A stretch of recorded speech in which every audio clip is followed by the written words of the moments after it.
दोस्तों, आज हम आपके लिए बेनतहा मोहब्बत का दूसरा पार्ट लेकर आए हैं। हम आशा करते हैं कि आपको ये पार्ट पसंद आएगा।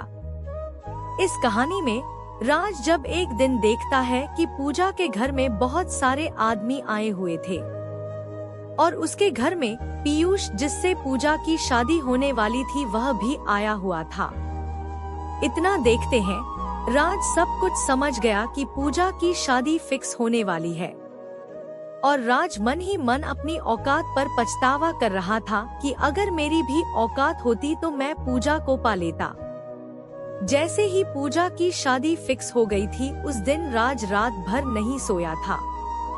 वह रात भर अपने बिस्तर में रो रो कर अपने प्यार को याद कर रहा था। राज सोच रहा था कि मैंने प्यार तो किया, लेकिन ऐसा प्यार किया कि ना ही उसे बता सका और ना ही उससे शादी कर सका। उसके बाद राज फिर सुबह उठकर पूजा के घर चला जाता है, क्योंकि पूजा राज के घर आई थी राज को बुलाने के लिए। दोनों की शादी में कुछ ही दिन बाकी थे। पूजा अपनी शादी को लेकर बहुत ज्यादा खुश थी। इधर राज अपनी सैड लव स्टोरी को लेकर रात भर रोया करता था।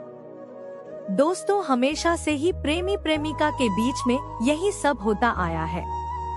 जब भी कोई किसी से सच्चा प्यार करता है तो वह उसे बहुत ही मुश्किल से मिलता है और सच्चे प्यार की कहानी बहुत जल्दी अंत हो जाती है।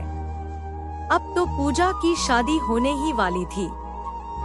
राज तैयारियों में बिजी था। राज बेचारा पूजा की शादी को लेकर बहुत ज्यादा तैयारियां कर रहा था। साथ ही राज मन ही मन बहुत ज्यादा उदास भी रह रहा था, क्योंकि उसकी जिंदगी से पूजा जाने वाली थी। लेकिन फिर भी वह किसी से कुछ भी नहीं कहता था और अपना काम सही समय पर कर रहा था। अब तो वह दिन भी आ गया। पूजा की सगाई हो रही थी और उसके एक ही दिन बाद पूजा की शादी थी। सभी मेहमान आ चुके थे। राज मेहमानों की खातिरदारी कर रहा था। अब तो पूजा की शादी हो गई थी। पीयूष और पूजा साथ घूमने फिरने के लिए और हनीमून मनाने के लिए कहीं दूर जाने वाले थे। राज मन ही मन उदास हो गया था, क्योंकि अब तो पूजा की शादी भी हो गई थी। अब तो कुछ नहीं होने वाला था। एक दिन पीयूष और पूजा दोनों साथ में घूमने के लिए चले जाते हैं और दोनों घूमते घूमते एक मॉल में शॉपिंग करने के लिए जाते हैं। जैसे ही मॉल में शॉपिंग करने के लिए अंदर जाते हैं तो पीयूष को एक काम याद आता है। वह पूजा से कहता है कि तुम गाड़ी लेकर घर चली जाओ, मैं काम करके घर वापस आ जाऊंगा। जैसे ही पूजा गाड़ी लेकर घर आ रही थी तो गाड़ी में पीयूष का मोबाइल था। उसके मोबाइल पर एक लड़की का फोन आ रहा था। उसका फोटो भी उसके कॉलर आईडी पर लगा हुआ था। वह लड़की ज्यादा सेक्सी तो नहीं थी, लेकिन उसका फोटो लगा हुआ था। यह देखकर पूजा को गुस्सा आ गया और उसने सोचा कि यह लड़की कौन है जो मेरे पति को फोन करती है। पूजा गुस्से से फोन उठाती है। जैसे ही पूजा फोन उठाती है, उधर से आवाज आता है, जानू तुम कहाँ हो? मुझे लग रहा है छोड़कर कहीं चले गए हो या तुम्हें कोई दूसरी मिल गई है। अब तो तुम मुझे फोन भी नहीं करते हो। यह सुनकर पूजा को बहुत ज्यादा गुस्सा आ जाता है और वह फोन काट देती है और गाड़ी इधर उधर और बहुत ही स्पीड से चलाने लगती है। गाड़ी स्पीड चलाने के समय में उसके सामने एक बहुत बड़ी गाड़ी आती है और पूजा गाड़ी को कंट्रोल नहीं कर पाती है और उस गाड़ी को टक्कर मार देती है और बेहोश हो जाती है। अब तो पूजा की हालत बहुत ज्यादा खराब हो गई थी। उसके दिमाग से बहुत ज्यादा खून निकल रहा था। जैसे ही यह जानकारी पूजा के घर वालों को और राज को मिलती है, वह तुरंत ही दौड़े दौड़े शहर आते हैं और अपनी पूजा को कोड़ाकर हॉस्पिटल लेकर जाते हैं।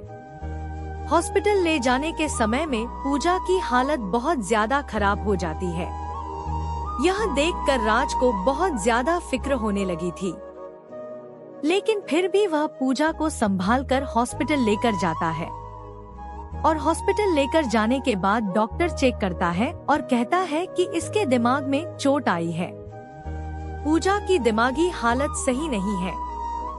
हो सकता है कि पूजा को अब कुछ याद भी ना आए और याद आने में कितने दिन लग जाएंगे यह भी कह नहीं सकते हैं।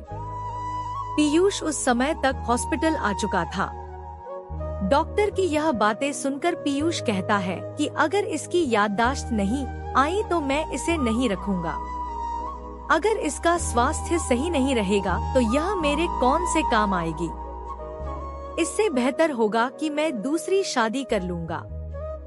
आप अपनी बेटी को देख लीजिए।